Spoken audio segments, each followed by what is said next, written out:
Hey, it's Joe Vonderschmidt with Century 21 Results. Go with Joe and Co. And I'm here for another live episode of A Cup of Joe. And I really appreciate you guys all being here this morning.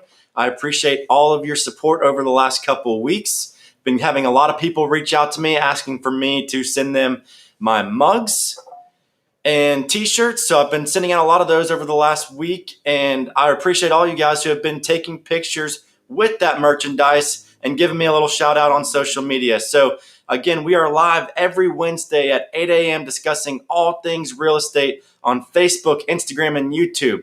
So what we've been talking about the last couple of weeks, you've probably heard me talk a lot about how we've been in so many multiple offer situations. You've probably heard that buzz around the whole real estate industry over the last couple of months.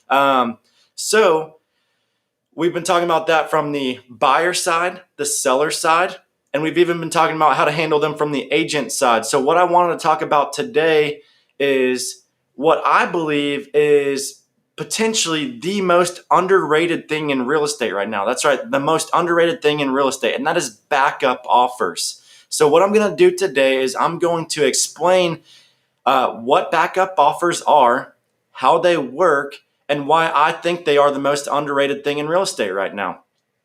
So we've been talking about how many multiple offer situations we've been in. So when you're experiencing 10, 15, 20 different offers on a property, your chances being a buyer or the agent representing a buyer of actually getting your contract accepted on that house are not that great. So you can structure an offer the best you can, but when there's that many offers, it's tough to get your offer accepted on the first try. So let's just say that we're in a situation where your offer does not get accepted. They choose another offer. That's where a backup offer comes into play. A backup offer works exactly like a traditional offer. You submit an offer to them once they've already accepted another offer. The only difference is you add one document to the contract, and that's what's called this backup agreement contingency. You just add it as an extra exhibit to the contract, and essentially what this states is this is a backup offer. So in the event that your this primary offer that they have right now terminates, you would automatically become the primary offer. So when you present a backup offer to the sellers, there's three things that they can do with it, just like a traditional offer. They can either accept it, which is great, they can decline it, or they can counteroffer it. So, and the negotiations can go back and forth on it until terms have come to an agreement. And once all parties have agreed to the terms and signed off on the contract, the backup offer, that's what's called a binding backup agreement. Again, this document right here. So now that does not mean that you're automatically under contract on the property to buy it, but what it's essentially stating is if this first offer does not work out with them, that you automatically will become the primary offer. So like I said, again, it's going to be just like a traditional offer. So once your backup offer is accepted, you're going to put down your earnest money, which we discussed in the previous weeks. Earnest money showing you're sincere with your offer. Now, don't worry. You might be questioning whether, what if I don't buy the property? What if my offer never becomes primary? And that's a great question. Well, you can back out at any time and get your earnest money back if your offer does not become primary. So the way this document works on here is you write, if your offer does not become primary by X date, whatever you want, that you're automatically withdrawn from this contract and you can pull out and get your earnest money back. So I think it's a great option.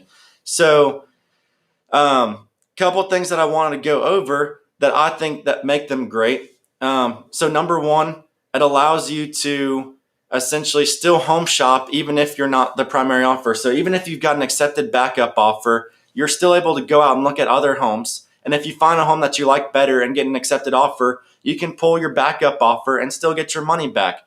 So I think it's a great option for that and several other reasons. And I'm going to tell you why right now, why I think backup offers are the most underrated thing in real estate. We've been seeing an increase in terminations here recently for a couple of reasons, in my opinion. Number one, we're getting so many people bidding on properties that I think a lot of buyers are experiencing buyer's remorse whenever they get their offer accepted. I think they get super excited about the house. They see a lot of buzz about the house. They want the house. But then whenever they actually get their offer accepted, they're no longer so excited about the house. They want to pull out. Maybe they feel like they're overpaying for it. Different reasons. So you're also seeing a lot of people that are putting blind offers on houses without even seeing the property.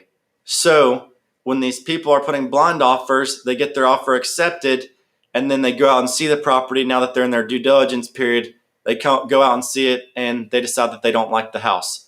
I personally don't like to accept blind offers, but I know there's plenty of agents out there that do, and they like to take the chance on those blind offers. That's a decision that you as an agent and the seller have to make.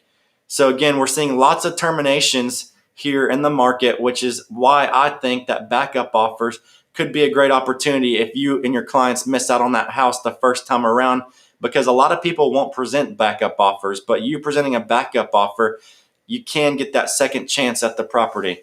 So another huge reason why we're seeing a lot of terminations is because of inspections. You're seeing a lot of buyers that are paying top dollar for properties and going into the inspection thinking that they're going to pick apart an inspection report, be able to push the seller around, get them to complete all the repairs or give them compensation to do so after the inspection. And that's just simply not happening, because that seller's coming back and saying, well, we've got 5 or 10 other offers to choose from. We're not doing any of this. And you can't really blame them, because they're trying to do what's best for them. They don't really care about what you want getting into the house. They're trying to get the most money in their pocket. So seeing a lot of terminations during the due diligence period. So again, backup offers are the way to go right now, potentially the most underrated thing in real estate.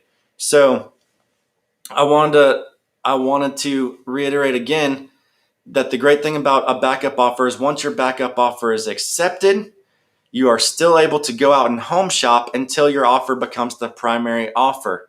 So it's really a no-brainer. You can get your money back. I think it's a great option, the most underrated thing in real estate right now. So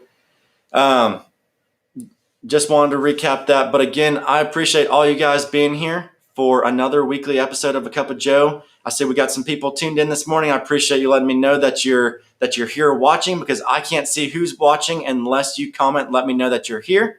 So thank you guys for all your support. If you guys have any questions at any time, whether you're a buyer, prospective buyer, homeowner, even agent, I want you guys to reach out to me with any questions that you have. I'm here to help, provide value however I can. If you guys have any topic suggestions or anything that you would like me to hit on in the next couple of weeks, or even if you'd like to potentially be featured on the show one Wednesday morning, reach out to me. Would love to talk. And I hope you guys have a great week, and I'll see you next Wednesday at 8 a.m. for another episode.